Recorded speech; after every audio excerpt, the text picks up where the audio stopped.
वो पुराने समय की बात थी जब हमारे दादा या हमारे पापा अपना पैसा सेफ रखने के लिए बैंकों में एफडी किया करते थे या फिर आरडी में पैसा लगाते थे।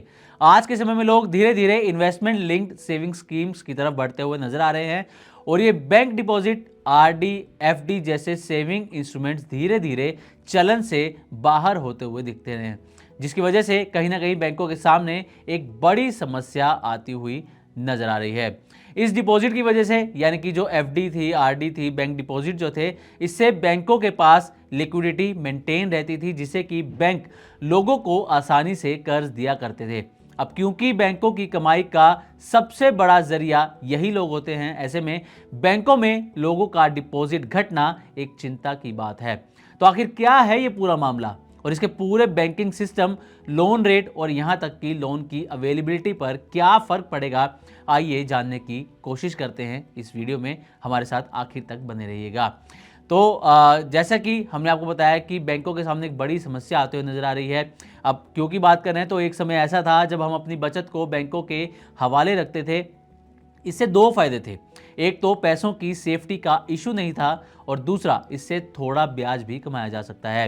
लेकिन आज के समय में इंडिया के पूरे बैंकिंग सिस्टम के डिपॉजिट में एक स्ट्रक्चरल शिफ्ट देखने को मिल रहा है।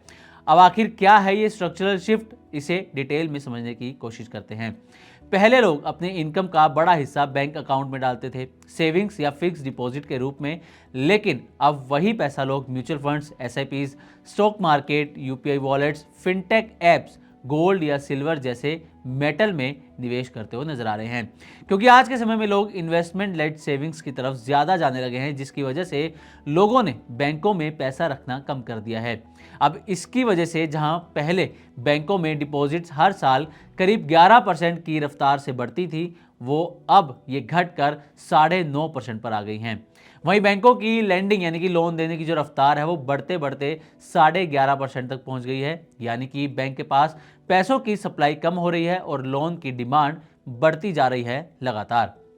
इसके अलावा अगर रिटर्न की बात करें तो आप अगर बैंक में अपना पैसा रखते हैं तो आपको 3 से 6 या ज़्यादा से ज़्यादा 7 से 7.5% तक का ही सालाना रिटर्न मिल सकता है।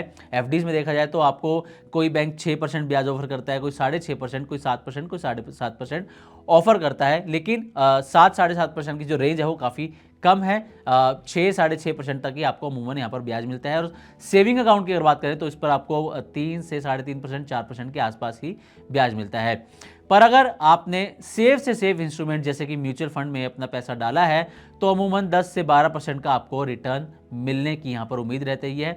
हालांकि इसमें थोड़ा रिस्क भी होता है, पर ये स्टॉक में पैसा डालने से काफ़ी सेफ ऑप्शन माना जाता है।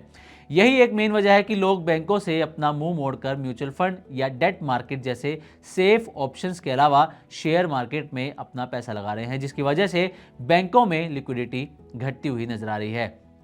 पर इसे कैसे ठीक किया जा सकता है, ये बड़ा सवाल है। क्या इसमें आरबीआई एक बड़ी भूमिका में नजर आ सकता है? हम जानते हैं कि लोगों के डिपॉजिट को सेफ रखने के लिए आरबीआई के पास कुछ टूल्स होते हैं, जिनके जरिए आरबीआई लोगों के पैसे के कुछ हिस्से को सेफ रखती है, पर इसकी वजह से कहीं ना कहीं जो पैसों की लिक्विडिटी मार्केट में घट जाती है। इनमें सीआरआर, एसएलआर, रेपो रेट और रिवर्स रेपो रेट जैसे कई टूल्स आते हैं।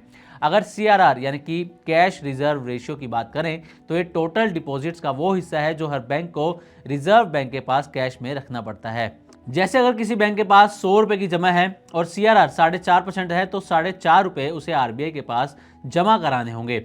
अब अगर आरबीआई सीआरआर बढ़ा दे तो बैंकों के पास लोन देने के लिए पैसा कम हो जाएगा, लिक्विडिटी घट जाएगी, और अगर सीआरआर घटा दे तो बैंक के पास ज्यादा पैसा बचेगा, लिक्विडिटी बढ़ जाएगी।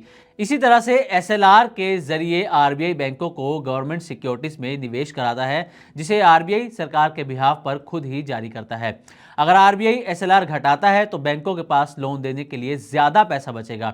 इसके अलावा आरबीआई पॉलिसी रेट्स यानी कि रेपो रेट या रिजर्व रेपो रेट के जरिए भी बैंकों के पास पैसों की लिक्विडिटी को बढ़ा या फिर घटा सकता है। जब लिक्विडिटी कम होती है तो लोन्स महंगे हो जाते हैं, घर खरीदना, गाड़ी लेना या बिजनेस शुरू करना सब मुश्किल हो जाता है, क्योंकि जो लोन के रेट है, इंटरेस्ट रेट है, वो ज़्यादा हो जाते हैं। ऐसे में जो बड़ा सवाल है वो ये कि आने वाले समय में क्रेडिट की डिमांड और तेजी से बढ़ेगी। ऐसे में आरबीआई को बैंकों के साथ बैठकर इस लिक्विडिटी क्रंच का कुछ ठोस सॉल्यूशन निकालना ही पड़ेगा। अब लोग सेविंग्स नहीं बल्कि इन्वेस्टिंग माइंडसेट के साथ चल रहे हैं, इसलिए बैंकों को भी ल्यूक्रेटिव इन्वेस्टिंग ऑप्शंस देने होंगे। इससे शायद बैंकों का प्रॉफिट मार्जिन कम हो जाए, पर अब शायद कम रेट्स के साथ बैंक्स में डिपॉजिट और लिक्विडिटी बढ़ाना आसान नहीं होगा। आपका इस पूरे मुद्दे पर क्या सोचना है? अपनी राय हमें कमेंट बॉक्स में जरूर बताएं। ऐसी ही और भी पर्सनल फाइनेंस, गवर्नमेंट पॉलिसी और बिजनेस से जुड़ी खबरों के लिए देखते रहे मनी 9 और सब्सक्राइब करें हमारे यूट्यूब चैनल।